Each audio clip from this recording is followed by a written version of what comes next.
خواهرم آینه عزت نمایی، رمز راز خلقتی ارزو سمایی. از گلیم خود من پایت بیرون، رحم بر وادی جهل و جنون. از اروپا تو بیا تقلید مکن، حرمتی دینی خدا تهدید مکن. در خیابان چهره پردازی مکن، نزد مردم خیمه شب بازی مکن. با هزاران رنگ و آرایش مکن، اجتماع را سلب آسایش مکن.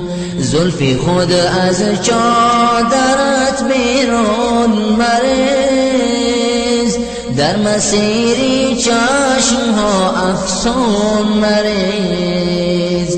این سر و سینه نشان دادن چرا، خود نشان این و آن دادن چرا.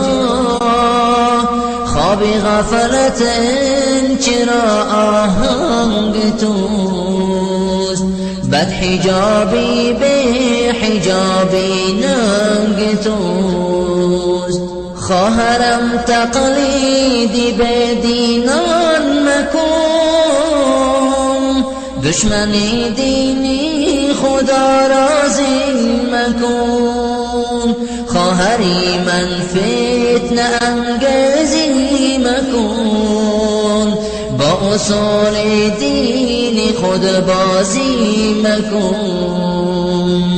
از خدا دم میزنی یا از گناه، پیروی شیطان شدی رویت سیاه. پیروی شیطان شدی رویت سیاه. خواهرم من شعر از سوز دل است، پیش الله رو سیاه مشکل است. خواهرم تو رهروی عایشه باش، تخم فتنه بر سر اسلام مپاش.